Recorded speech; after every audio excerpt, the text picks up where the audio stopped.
Okay. Joined by University of Wisconsin contingent here, head coach Mark Johnson, and student athletes Carly Sylvester and Brittany Ammerman. Again, we'll follow the same process as we just did in the previous session. Coach, if you could please start off with an opening statement, please.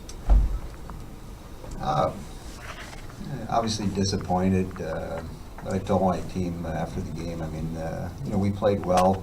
They gave everything we had. Moments in the game, you'd like to have back, but congratulations to Minnesota. They certainly found a way to win today and move on to the championship game. And this one, it stings, and I'm sure the players, feel it. And again, I thought we played well. It obviously wasn't well enough. So, just a few notes before we open it up for the questions for the student athletes. Wisconsin finishes the year with a record of 28-8-2. This was their 7th Frozen Four appearance. They now have 17 NCAA victories in 21 games, along with 4 NCAA titles. So again, we'll start off with any questions for the student athletes. Please again raise your hand and wait for the microphone.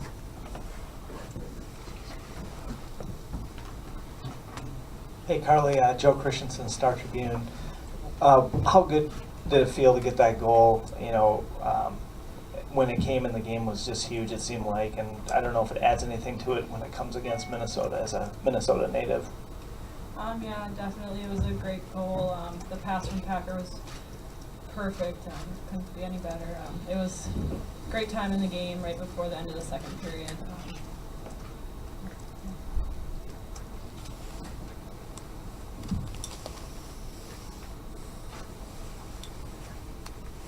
Can either of you address, obviously coming into the third period with the lead, how confident were you at that point? I mean, Minnesota's going to come at you, but...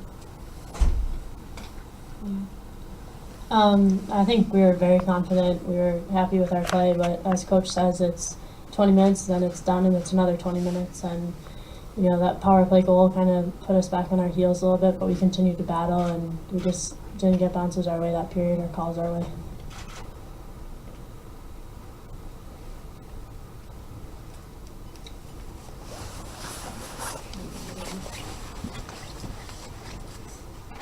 Brittany, both teams are so defense oriented. Once you got to 3, were you guys feeling pretty good? Like, you could win a game 3-2 against those guys. Yeah, definitely. We were happy with our offensive production this afternoon, but obviously it wasn't enough, and we played well, but we didn't play well enough. And so we put our hearts out there, and we tried our best. And like I said, we just couldn't get bounces our way. Do we have any other questions for the student athletes? Ladies, thank you. Congratulations on a great year. And at this time, we'll open it up for questions for Coach Johnson.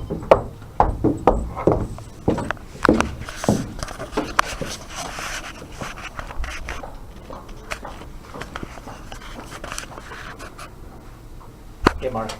No team has won 3 in a row since Duluth did it, and you guys came close, the closest since then. As they go for 3 on Sunday, can you just talk about how tough that is in this sport, and just the way they've done it?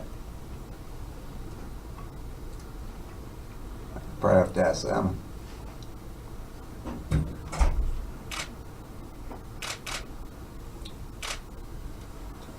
you have a follow-up? Russell Jassel, USCHO.com.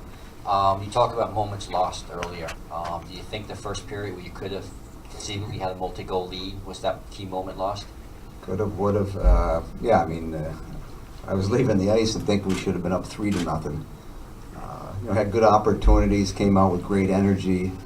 Had them on their heels a little bit. You need to capitalize. Obviously, they're a high-scoring team. They're deep. And when you get opportunities, you have to capitalize on them. And it was nice that Britt scored a goal, so at least came out 1-0 and won the first 20 minutes. And there's certain moments in the game that the momentum shifted, and certainly the first couple of minutes of the second period, it shifted back to their favor with a goal and a penalty on the play, and then they scored with 15 or 10 seconds to go on the power play to make it 2-1, and we responded last 7-8 minutes of the second period. We started to get some offensive zone presence, started to create some opportunities. Joseph gets a nice goal to make it 2-2, and then Carly scores off the face-off with an under a minute to go, and now you go back in the locker room ahead 3-2. And some of the lessons we learned from our Harvard game, we talked about in between the second and third, and unfortunately, we didn't learn well enough.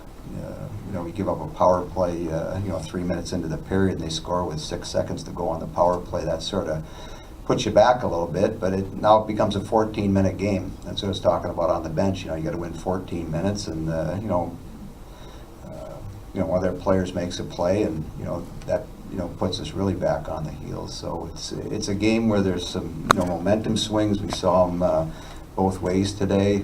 I thought both teams battled hard. Like I said earlier, I thought we played a pretty solid game. But it was going to come down to who's going to make a play. Our 5 games we've played against them, in 4 of them, they've figured out a way to score a game-winning goal in the last 6 minutes, 8 minutes.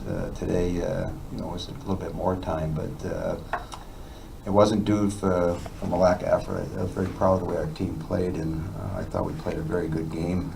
But in this setting, it wasn't good enough. Coach Justin Cohen, Inside Hockey. You kind of answered this just now, but how different from your end and from your team's end was the effort or the gameplay versus the other 4 against Minnesota? It was similar to our first game of the year that we played against them, where, for 2 periods, if you're watching the game, you thought we were pretty good. But again, we went into the third period of that game 1-1, and, they scored with about 6 or 7 minutes to go at the end of a power play to make it 2-1.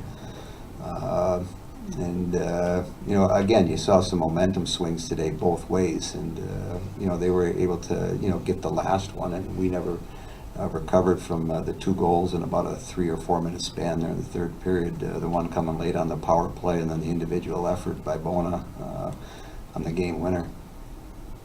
Take one more question for Coach Johnson, if there is one. Okay. Coach, thank you very much.